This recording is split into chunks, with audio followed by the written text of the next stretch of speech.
Saya Rutniana Sari, mamanya dari Christopher Fernand Budiarto. Kami berasal dari Surabaya. Christopher di sana ambil postgraduate, jurusannya Plant Management. Kenapa Christopher ngambil jurusan itu? Karena waktu itu kita berpikiran jurusan ini masih ada, ya masih berhubungan dari S1-nya di Surabaya, di UC. Salah Oh, satunya itu, terus kemudian pemikiran kita waktu itu juga kira-kira apakah jurusan itu setelah dia lulus dari SIT bisa apa ya, bisa membuat dia me- mendapatkan pekerjaan di sana gitu. Jadi kelihatannya itu sih yang jadi pemikiran kita.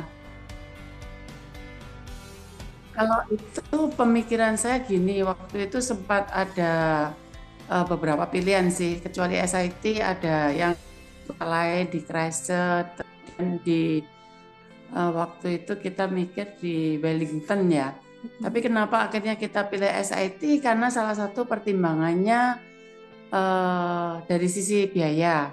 mm-mm. Satu biaya, terus kemudian SIT kan juga termasuk kotanya nggak terlalu besar, sehingga pengaruh-pengaruh mungkin buruk dari pergaulan itu kalau menurut saya mungkin lebih kecil ya kalau di SIT dibanding di kota-kota yang lebih besar. Itu pemikiran dari kita sebagai orang tua karena kebetulan Christopher ini juga dia baru sekolahnya ya baru keluarnya baru sekarang gitu loh. Hmm. Jadi selama ini kan seolah-olah dia sama kita, sama orang tua, terus tiba-tiba kita harus lepas dia jauh gitu. Kayaknya kalau dia tinggal di kota yang besar, saya khawatir ada pengaruh yang negatif gitu loh. Itu juga yang jadi pemikiran. Terus waktu itu apa lagi ya? Oh salah satunya ini kebetulan waktu itu kan saya juga sering lihat YouTube-nya dari Pak Marcel. Waktu itu kan di Pak Marcel kan ada seperti Serovi English, terus kemudian juga ada penjemputan, ada tinggal 2 minggu pertama. Terus saya lihat juga di situ banyak teman-teman yang orang Indonesia gitu loh.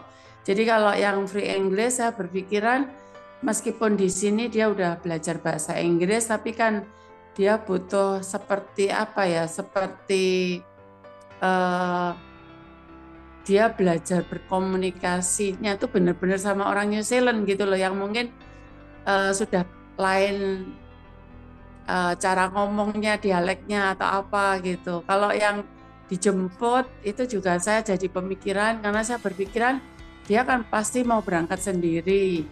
Nah kalau di sana dia nggak ada yang jemput gimana pemikirannya itu. Terus kemudian tempat tinggal 2 minggu pertama itu juga jadi pilihan sih, jadi pertimbangan karena saya berpikir di 2 minggu pertama datang di luar negeri kan tentunya orang seperti orang bingung gitu ya, nggak punya kenalan, nggak punya teman, nggak punya siapa. Minimal kalau 2 minggu pertama dia udah ada yang nampung, kita sebagai orang tua mau ngelepas tuh masih agak tenang gitu loh. Meskipun pada waktu berangkat ya rasanya nggak tenang juga akhirnya gitu. Tapi ya puji Tuhan lah setelah sampai sana, sekarang hampir 1 bulan lah ya. Hampir 1 bulan kondisinya baik-baik aja. Meskipun ya pasti ada lah tantangan-tantangannya, kendala-kendala yang dihadepin. Kebetulan dia juga kopernya hilang juga gitu. 24 hari baru kembali.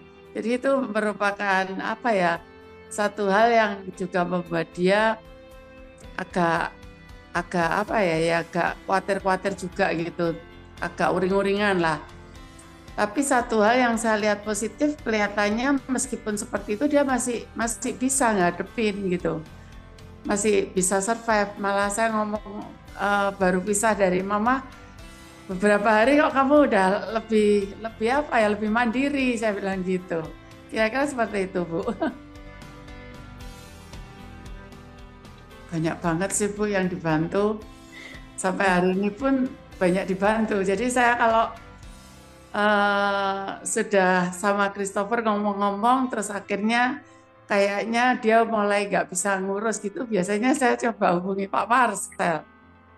Ya banyak banyak banget yang dibantu jujur aja. Kelihatannya dalam kondisi sakit pun tetap 24 jam dia bantu. Oh, oke. Yang lalu kan sakit waktu saya hubungin.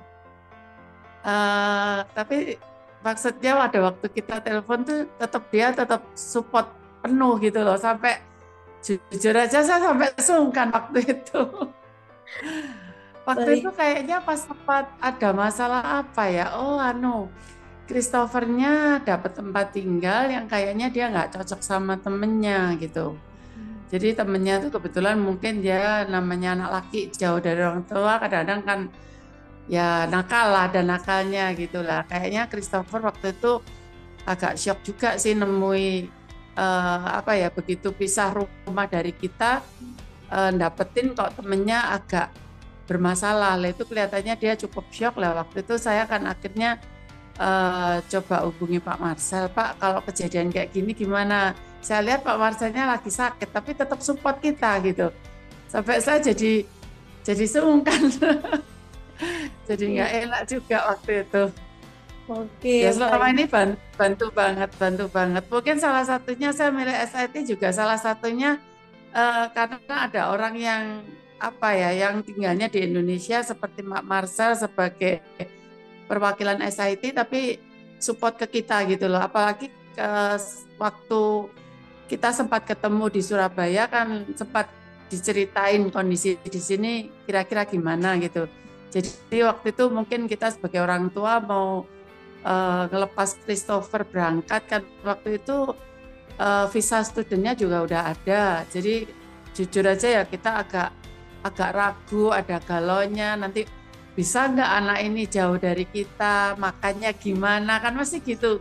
Soalnya kalau di rumah kan juga kayaknya semua sudah tersedia gitu loh. Tapi begitu di sana kan dia mau nggak mau harus mandiri.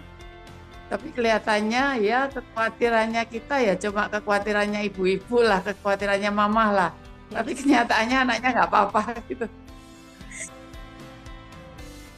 Iya, jadi gini, anaknya mandiri. Satu dia bisa istilahnya mempersiapkan kebutuhannya dia sendiri. Terus kedua saya lihat dia juga lebih bisa menghadapi situasi-situasi yang dihadapin dia, yang kemungkinan besar kalau kondisi itu terjadi di Surabaya kayaknya dia mungkin sudah ngantungkan ke kita gitu. Tapi begitu di sana kelihatannya dia tetap bisa istilahnya tetap bisa mengatasi lah masalahnya seperti itu. Dan saya lihat juga kelihatannya yang dia seneng tuh dia bisa dapat part time dengan cepat gitu loh. Padahal itu di luarnya yang dia perkirakan gitu loh.